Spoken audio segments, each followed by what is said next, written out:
Assalamualaikum warahmatullahi wabarakatuh.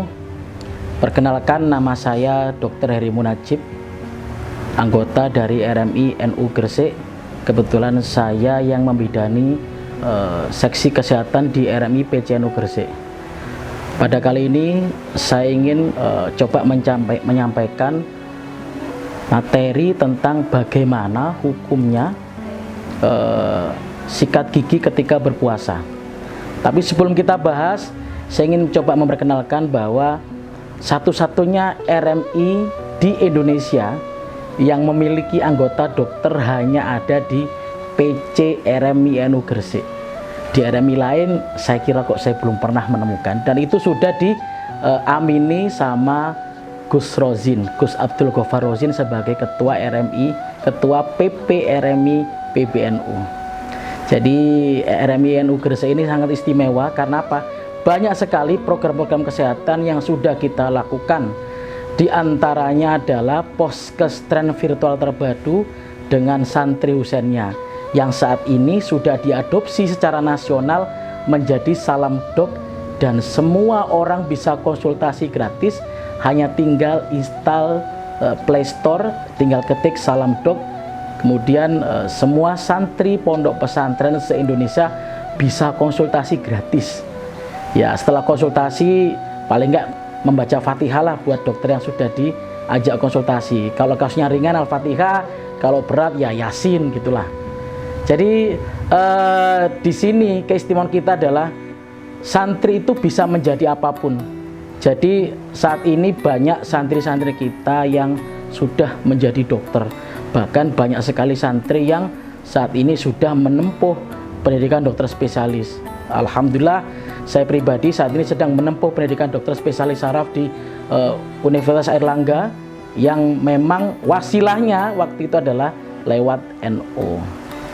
Oke, saya sebenarnya ingin membahas bagaimana hukumnya orang ketika sikat gigi ketika berpuasa.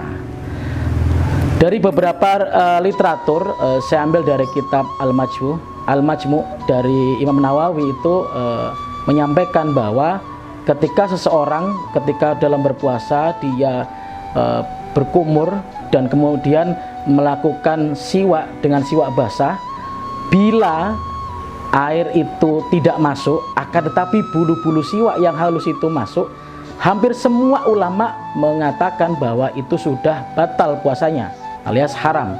Nah, bagaimana dengan sikat gigi, dengan pasta gigi?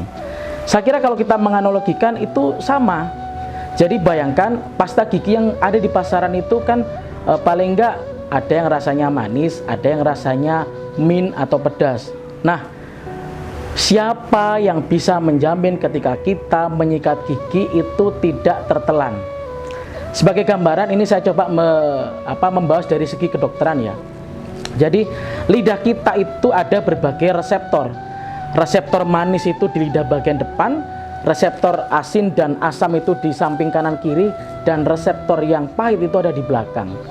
Lah, begitu reseptor itu menerima rangsangan ini bisa berupa rasa manis atau rasa mint dari pasta gigi, pasti akan ada namanya proses menelan. Karena proses menelan itu adalah suatu refleks.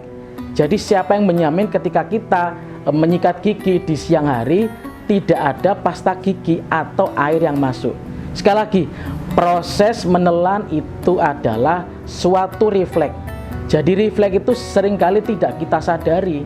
Jadi kalau saya pribadi untuk lebih berhati-hati, kalau memang kita mau dan terpaksa untuk menyikat gigi dengan pasta gigi, yang paling baik adalah ketika selesai sahur. Jadi sebelum masuk imsak itu kita melakukan atau menyikat gigi, karena itu adalah hal yang paling bagus untuk proses kehati-hatian. Jadi kalau saya pribadi ketika ditanya, dok, apakah kita boleh menyikat gigi ketika berpuasa? Boleh. Akan tetapi yang paling bagus untuk proses prinsip kehati-hatian adalah ketika setelah selesai sahur sebelum imsak.